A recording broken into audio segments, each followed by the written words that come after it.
Prehistoric America, 30 million years ago, the dawn of the Oligocene epoch.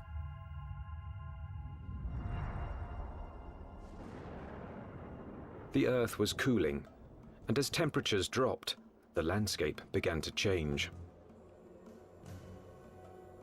In what would someday be Nebraska, Wyoming, and South Dakota, tropical forests gave way to a radically different environment. As forests disappeared, animals had to adapt to a dangerous new world of wide open spaces with nowhere to hide. A world where there was only one way to survive: run for your life. Camels become adapted for open country, horses become adapted for open country, and you have to be able to escape your predators by being fast runners. As prey animals became harder to catch, predators also had to change. In this arms race, it took speed and jaw power to stave off starvation. There were nimravids, cat-like creatures with saber teeth, which could kill with one quick bite. And the fearsome hyenodon with its lethal jaws.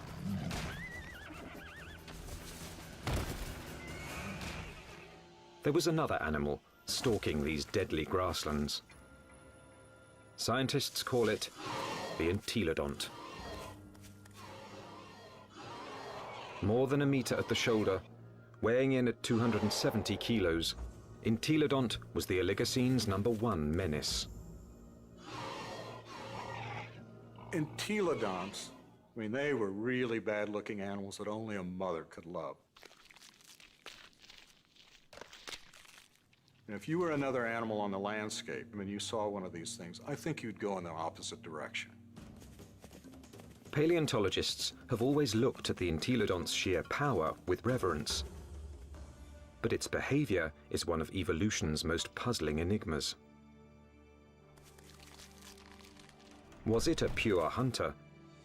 Or did it use its battle tank body simply to protect itself from other predators? Between the biting and the chewing, you wanted to stay away from the business end of this animal. Just look at it. Look at the size of that skull. Look at all those teeth in there. There is no animal like this anywhere. Entelodont's name means perfect toothed. Its teeth were driven by a perfect system, which gave this creature a ferocious bite.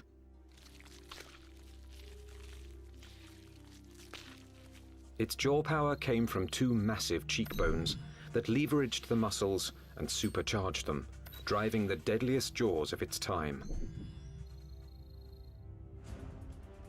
Jaws that could open 90 degrees and could clamp down harder than a hippo's or a crocodile's. This beast was bioengineered to bite. But what it was eating and why remains a mystery. Entelodonts have no modern relatives, no modern close relatives. So it makes it a challenge for a paleontologist to figure out how they made their living. What would an animal with such an enormous flange on its face, such enormous teeth, be eating? What was it doing? Entelodont fossils first caught the attention of scientists in the 1850s. They decided it was a bear-like creature. But then grooves in the teeth suggested that entelodonts were digging for plant roots, meaning that they literally ate like pigs. Today, scientific analysis has confirmed that the entelodont's closest living relative is the pig. But while this creature has some pig-like features, scientists have struggled to place it in any one category. In many ways, they're analogous to pigs, but they're also analogous to bears. They're also analogous to hyenas. Nobody's thought about these animals before. And there's no animal alive today that is a direct comparison to entelodonts. The lifestyle of entelodonts has provided paleontologists with difficult questions. A new generation of scientists is looking at the entelodont to determine why this plant-eating animal had teeth like a carnivore. Entelodont jaws held 4 different kinds of teeth: canines, incisors, premolars, and molars at the back. The back molars were ideal for grinding vegetation, but it's hard to imagine that the entelodonts would have needed such lethal canines and incisors just to grab plants. Then, in 1993, a discovery suggested that entelodonts were chewing on much more than plant roots. We've got a set of vertebrae here. You can see the neural spines are evident. For over 15 years, this quarry site in the Badlands of South Dakota provided paleontologists with a multitude of fossils from the animals that shared Entelodonts' world. There it is. First time out in 33 million years, huh? 30 million years ago, this place was a watering hole crowded with rhinos, camels, and early horses.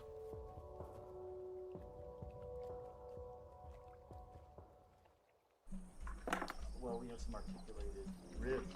Scientists also found one of the largest collections of entelodont bones in the history of North America. So many that they dubbed the site the Big Pig Dig. Fossil hunters also found the prehistoric equivalent of fingerprints. Entelodont teeth marks, all over the bones of the biggest and fastest animals of its time. Well, these represent bite scars along the dorsal margin of this rhinoceros skull. Well, what could make these marks? If we take an entelodont skull, we see that the premolars are widely spaced apart. So when we lay that over the top here, lo and behold, they're matching up quite well, suggesting that this animal is at least a likely candidate for biting through the top of the skull of this rhinoceros. The dig presented key evidence that entelodonts didn't just eat plants, suggesting that they were less like modern pigs and more like fearsome prehistoric predators.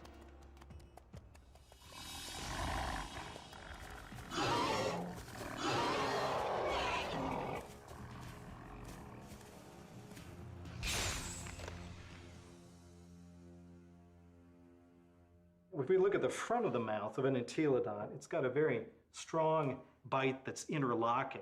The teeth come together like that. The tips of the teeth don't touch each other, so it's not really specialized for cropping vegetation. In addition to interlocking, the front teeth angle slightly forward, giving entelodonts the ability to grab and nip, something plant eaters don't need, but meat eaters do.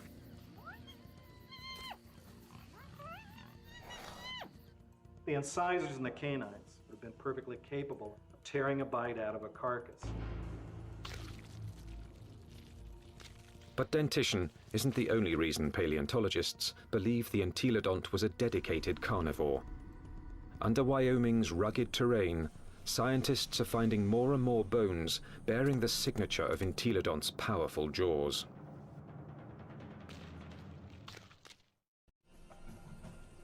Across the Great Plains of North America, scientists are investigating a prehistoric pig. Entelodont has the teeth and jaws of a fierce predator, but its long, thin legs and cloven hooves suggest it might not be a very good hunter, because it couldn't use them to grab prey. Who was this beast, nicknamed the Pig from Hell? One veteran fossil hunter believes he's found the answer. I look at him as an attack predator, that he was top-of-the-line predator, just like the lion is today in Africa, and just like T-Rex was in the late Cretaceous. Paleontologist Kent Sundell has great respect for this creature's power to kill. At Wyoming's White River Formation, he's found what he thinks is ultimate proof of its hunting prowess. 25 million years ago, this was a flat plain near a river where horses, camels and rhinos gathered to drink.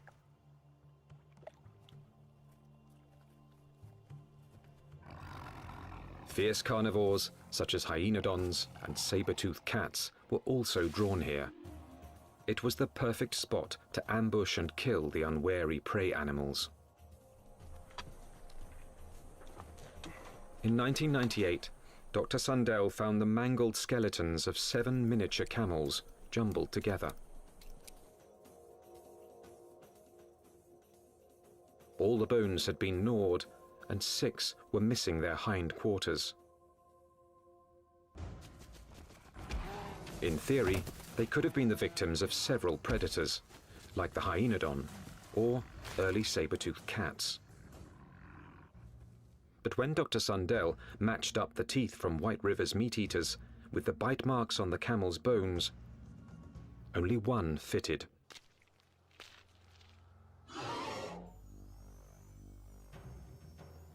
Bite marks alone don't prove these camels were killed by an entelodont, but where the bite marks are might be a clue. On the camels, I showed they were bitten in the back of the skull and at the top of the neck. He gets next to that prey and he tries to get a punctured wound through the cranium.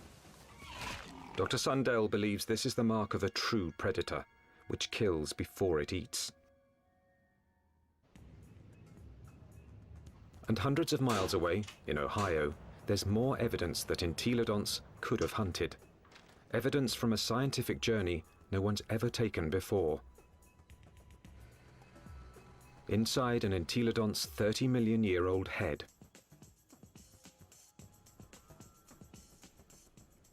At Ohio University, anatomist Larry Whitmer uses a CT scan to electronically model the brain surfaces of prehistoric animals. When he modeled his first entelodont brain, he noticed something unusual. This animal's eye sockets face right back out at us. What that tells us is that this animal almost certainly had binocular vision, meaning the visual fields overlapped, which allowed them to have some depth perception. Larry Whitmer believes entelodont's eyes help to identify it as a predator.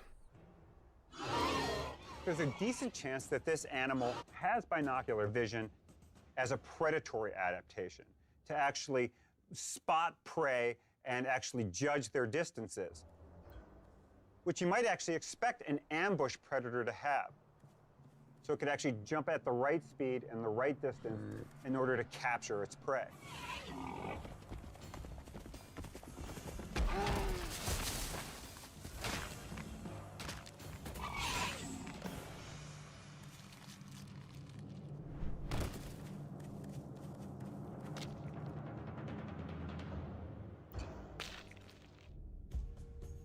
But entelodont's bizarre bioengineering doesn't inspire confidence that it could run and jump. Its body bones are light compared with its massive skull. But in fact, entelodonts easily carried their enormous heads, without tipping over, using powerful packs of muscle bulging from the top of the spine to the legs, and from the back of the head to the tail. The animal's head was cantilevered out in front of its body with these ligaments that ran from these spines down to the skull. It had full muscle all along either side here, and it had muscles coming from the sternum up to the jaw down here. Massive muscles carried its oversized head.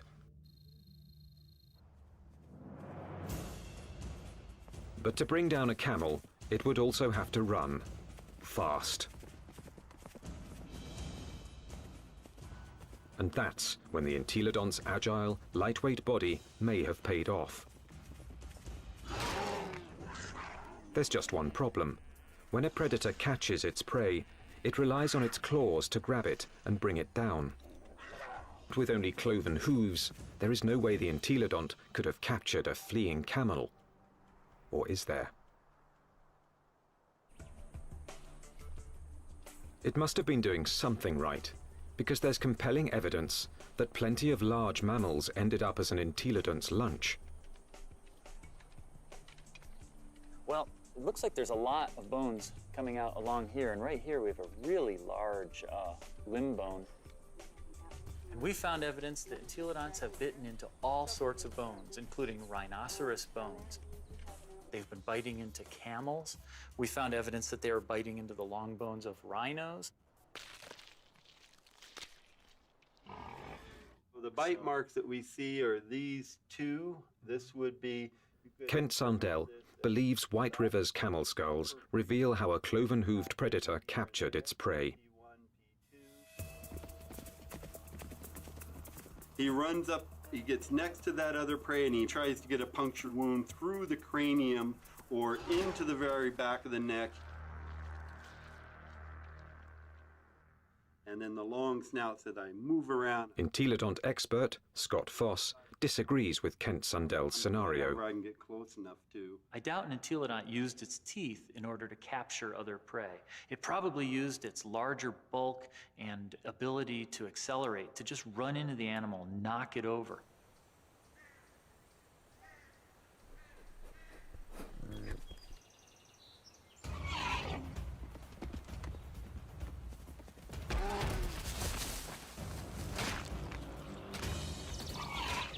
Once I had that animal knocked over, then the teeth can go into business, then the jaw goes into business, and it could crush whatever it went into.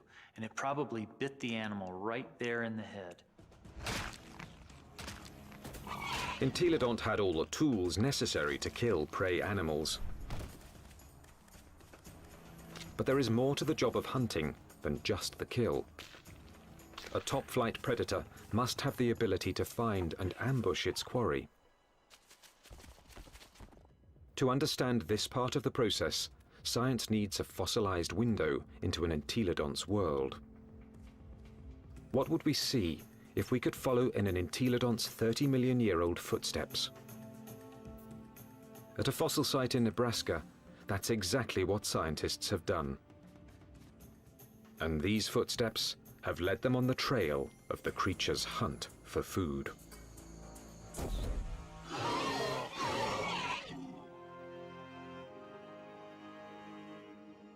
Northwest Nebraska, home to Toadstool Geologic Park, one of America's more remote tourist destinations, and a treasure trove for anyone fascinated by life's ancient past.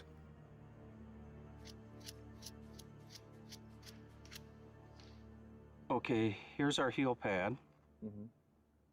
Toe, toe, center hoof, which bears most of the weight, the middle toe. So that makes this a very nice rhinoceros print. 30 million years ago, these solid rocks were muddy stream banks, where migrating animals left their footprints, still preserved in Toadstool's rocks.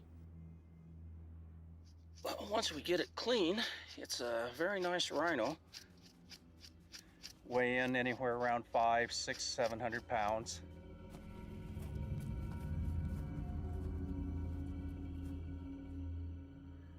Dave Nixon has spent over 25 years analyzing the fossilized animal tracks of Toadstool Park. So on the first slabs over there.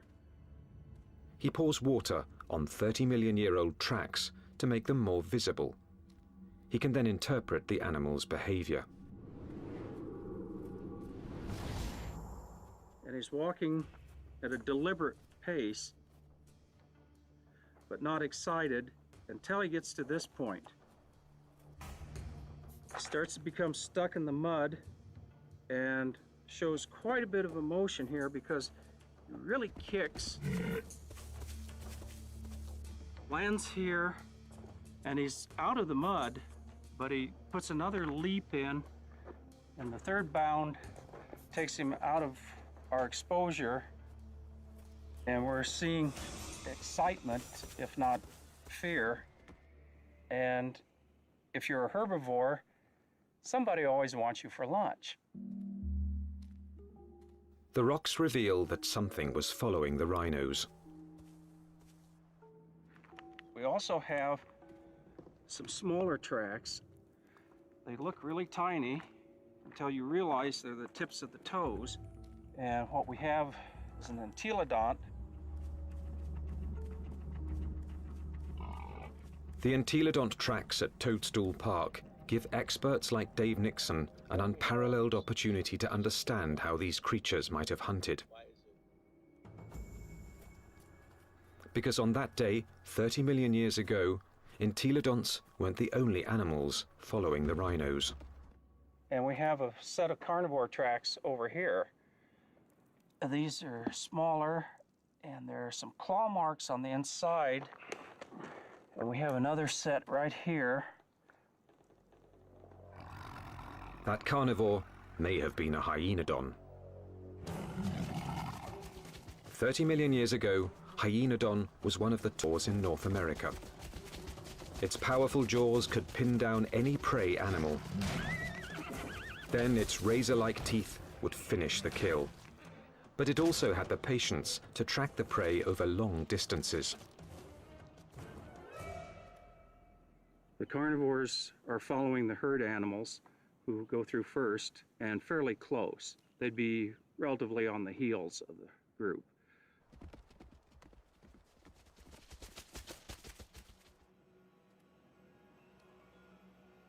Mysteriously, the tracks also reveal that the entelodonts were letting the competition get closer to the prey. They're following the main herd, but they're not as close in time. Why would a hungry entelodont on the trail of a meal allow another predator to rush in for the kill? The answer may lie in the most puzzling evidence of all. What's interesting, the rhinos are going that way, and the entelodonts are running at about a 45-degree angle to the rhino trail. Zigzagging seems a strange path to take if the hyenodon was closing in on the prey. But some experts believe entelodonts might have had a very good reason to zigzag. A reason revealed by a CAT scan.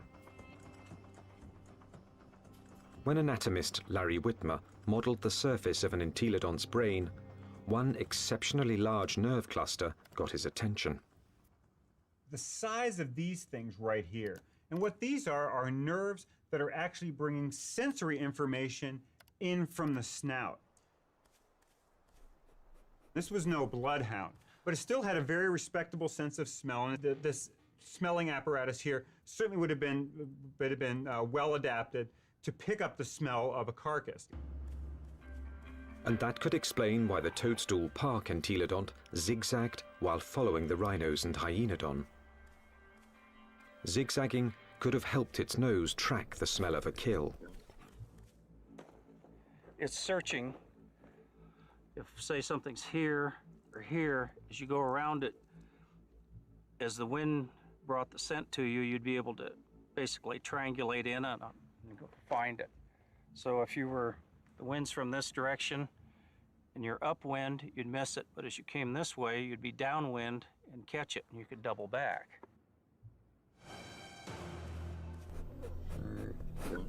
It puts its nose up in the wind, it catches the scent, and then it's going to start zigzagging along, walking from one side of the riverbank to the other till it picks up a smell, and then it'll start zeroing in on it.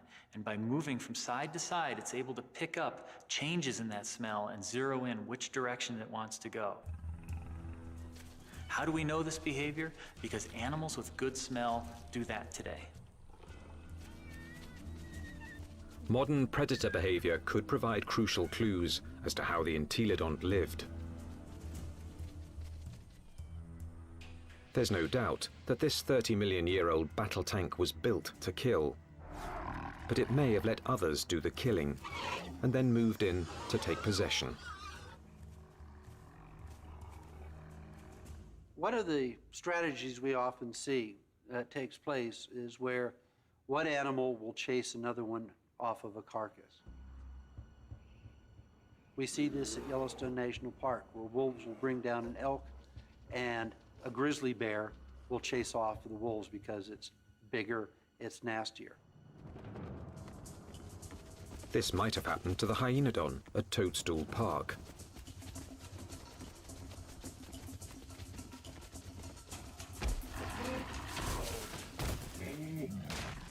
The hyenodon has run down and killed an exhausted rhino and is feasting on the carcass. Until the pig crashes the party. The razor-jawed beast goes from fearsome predator to underdog. The hyenodon might get in a few blows, but the entelodont's bulk would overpower its rival.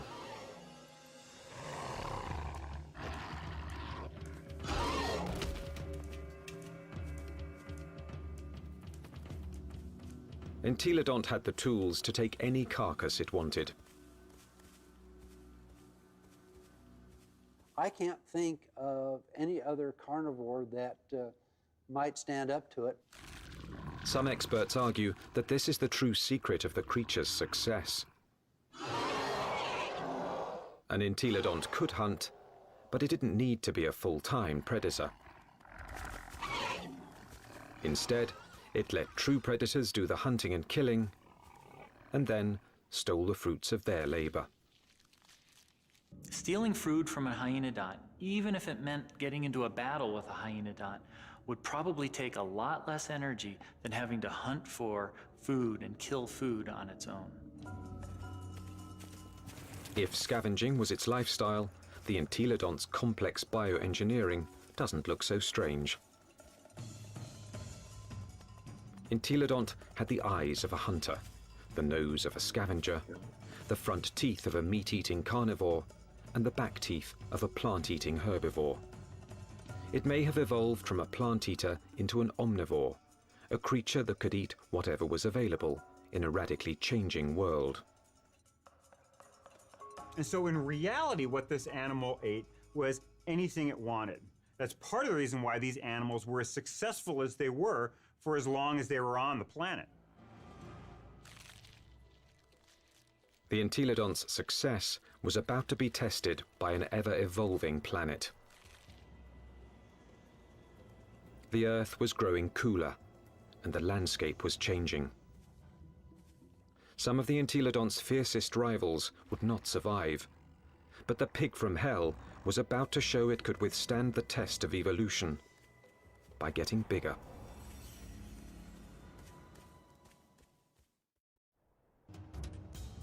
"25 million years ago, entelodont reigned supreme. It roamed the North American Badlands, eating everything, fearing nothing, taking any food it wanted." Well, we're talking about the biggest, meanest animal that ever walked the Badlands, and was one of the most ferocious animals that probably ever walked the earth. Nothing could stop the entelodont from dominating their world for millions of years to come. Nothing, that is, except planet Earth. 25 million years ago, the time known as the Miocene began. The Earth grew even colder, and once again, North America began to change. The trend towards drying, a more arid environment continued, and you see woodlands become less frequent, become more scattered. So you're talking about an open grassland environment very similar to what we think of the Great Plains today. The fossil record reveals that as plant foods grew more scarce, mass extinctions began. Survival depended on traveling long distances to find something to eat. One of the selective factors that we see going on is animals becoming larger because it enables them to cover larger distances to find the food resources that they need to survive. And that meant that predators were confronted by a life or death problem. Now, the animals they hunted were bigger, faster, and much harder to kill. It's like an arms race. If the prey become much larger, they become too big for carnivores to handle, and so the carnivores have to get larger in order to be able to feed on these larger prey items. Some predators, such as hyenodon, couldn't meet the challenge. After 10 million years as North America's apex hunter, it disappeared from the fossil record, and that put entelodont's survival on the line.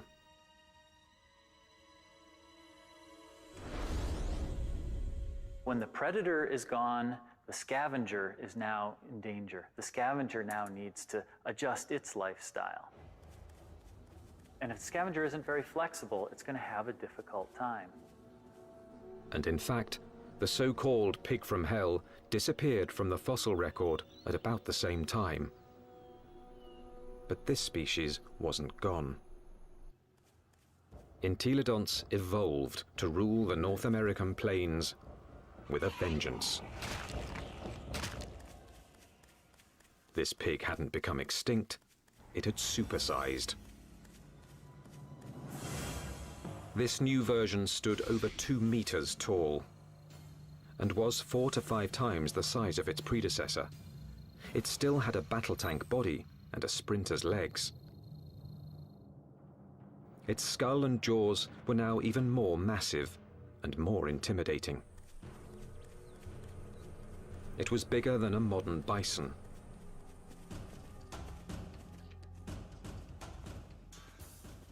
The experts call it Dinohyus, a name meaning terrible hog. Terrible enough to earn a nickname of its own, the Terminator pig. Dinohyus. This is the monster of monsters. This is the beast of beasts. The skull alone is almost 1 meter long. This thing could bite through anything. The canines are this big around. They're just an enormous animal. And what is it doing? The answer lies at Agate Springs, Nebraska, one of the few places in North America where Dinohyus fossils are found. 24 million years ago, this place was a watering hole, an oasis in the arid sea of grass.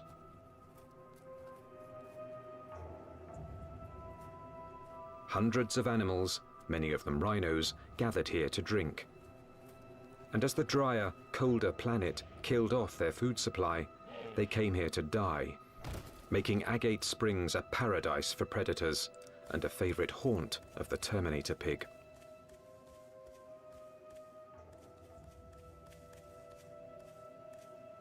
This thing was eating the big animals. We think that this guy was specializing on the large rhinos that lived at the time, on the calicotheres that lived here at Agate Springs. This is a limb bone from a calicothere, and in it we have a bunch of bite marks made by either a predator or a scavenger. The entelodont premolar, one of the teeth you find just behind the canine, appears to match these holes very well. When its crushing jaws bit into some of the Miocine's biggest mammals, Dinohyus was chewing on more than meat.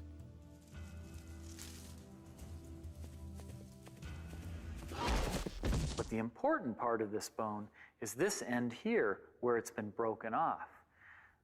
The animal bit through the bone, sheared it off, and then had access to the nutritious marrow that was inside. Bone marrow is one of the most nutritious foods an animal can eat. And in times of mass extinction, it would have been a prime source of nutrition. As the Miocene climate change killed off thousands, a diet from scavenged bone marrow may have allowed the Terminator pig to thrive. The long bones contain marrow, which is good for several years after an animal dies, so think of it as canned fat that would be available during a drought. So the pigs could still find food after a massive die-off, even if they're looking at mostly skeletons. The Terminator pig was the pinnacle of entelodont's evolution. This beast had supersized to survive the Miocene's challenge.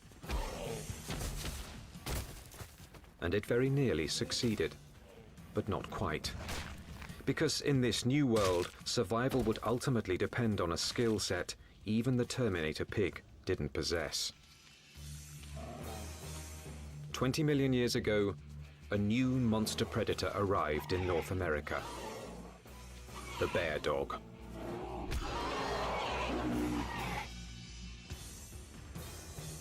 The Miocene epoch, 20 million years ago. In what's now northwest Nebraska, Dinohyus, aka the Terminator pig, is settling down to eat. The chances are good that its meal will be interrupted.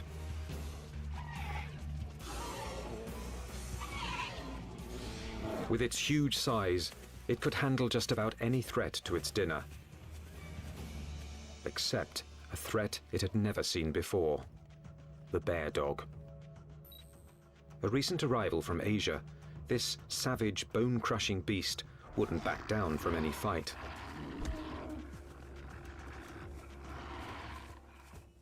The bear dog migrated from its homeland in China and Mongolia across the Bering Strait to North America about 23 million years ago. Just about the time that North America's top predator, the hyenodon, suddenly disappeared.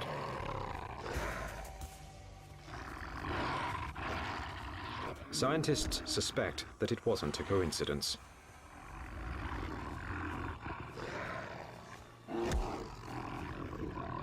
They certainly were probably much better predators in lots of ways compared to hyenodon.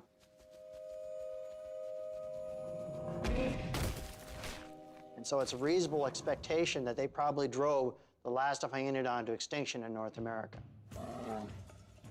With hyenodons gone from North America, the bear dogs faced off with their only remaining competition: the Terminator pig. Dinohyus relied on its massive size and killing jaws, two advantages its ancestors had once deployed against hyenodon.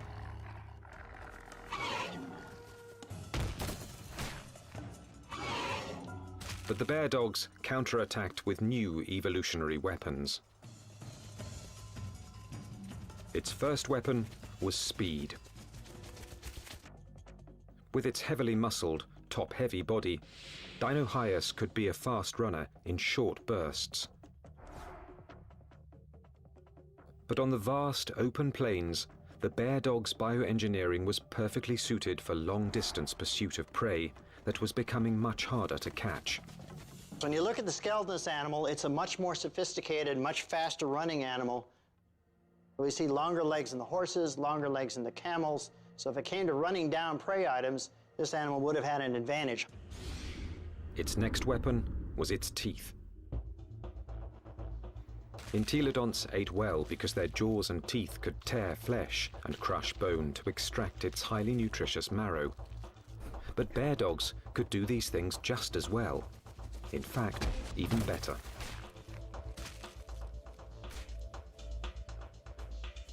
It's a great animal at biting bone, eating bone, crushing it.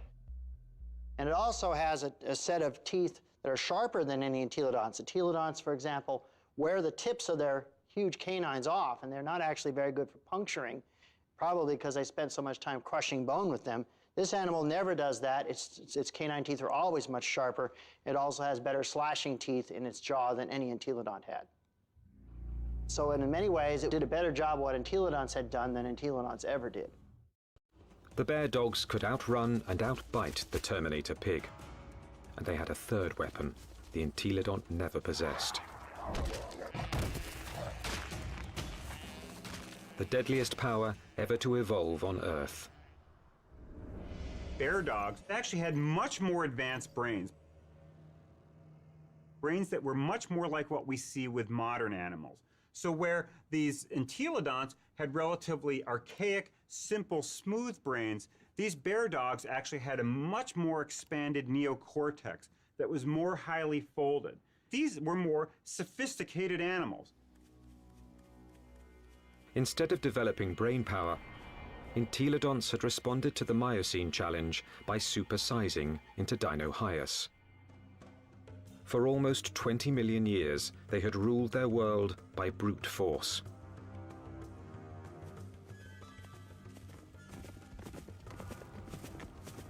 But no more.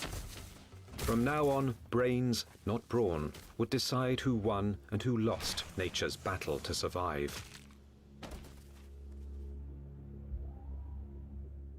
The mammalian world was fully caught up in this neural arms race. That arms race was starting to take place, and these entelodonts apparently weren't taking part in that.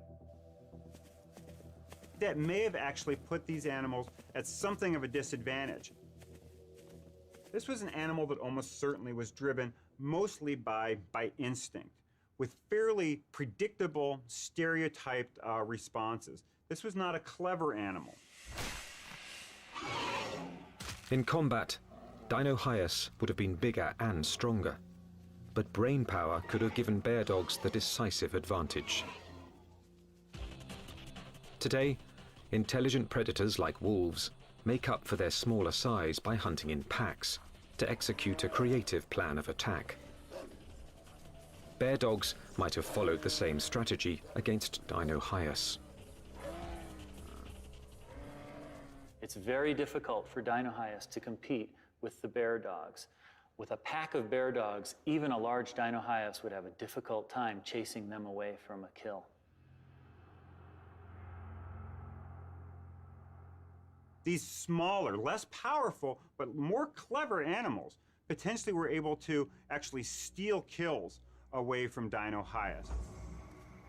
That they actually could have used different kinds of techniques.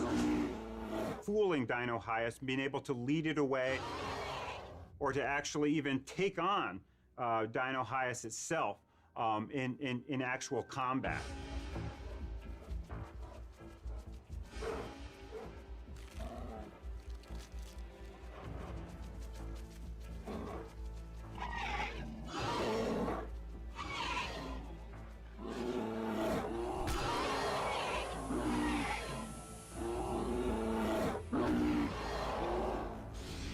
And so this is a more advanced animal in terms of its teeth, in terms of its speed, in terms of its overall body size, and especially in terms of its intelligence. This thing has a much larger brain for its body size than does any entelodont. This animal had entelodonts beat in almost every way you can think of. Within a few million years, after bear dogs arrived in North America, they had squeezed Dinohyus out. Its favorite food, the Calicothea, was also extinct. Without this meal to sustain its own massive bulk, the Terminator pig was forced to compete directly with bear dogs for smaller prey. And that meager food source wasn't enough. The supersizing that had once guaranteed success was now a fatal flaw. Eventually it got to the point where it is no longer advantageous to keep getting bigger because you reach a point of diminishing returns, that the amount of food you get by stealing from other animals does not compensate for your needs to maintain a population. Unable to get the calories it needed, the Terminator pig became the last entelodont. So if your prey goes extinct, you're likely to go extinct as well. Just getting large is not a good idea for the future.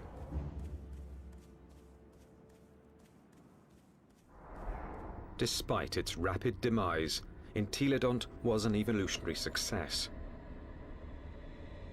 It dominated its environment for nearly 20 million years. It had the ability and intelligence to either hunt, scavenge, or forage, allowing it to survive on any available food source. This behavior is now the norm for more modern omnivores, like bears and humans. And some think a bit of entelodont's predatory instinct still lives on. When I was a kid growing up on a farm, I was always told, don't fall down the pig pen, they'll eat you. But the entelodont's living legacy isn't what fascinates the experts. Science is unraveling its secrets. Nothing else quite like it has ever walked the earth.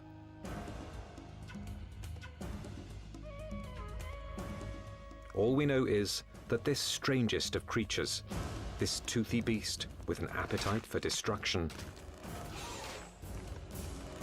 dominated its brutal, dangerous world for tens of millions of years.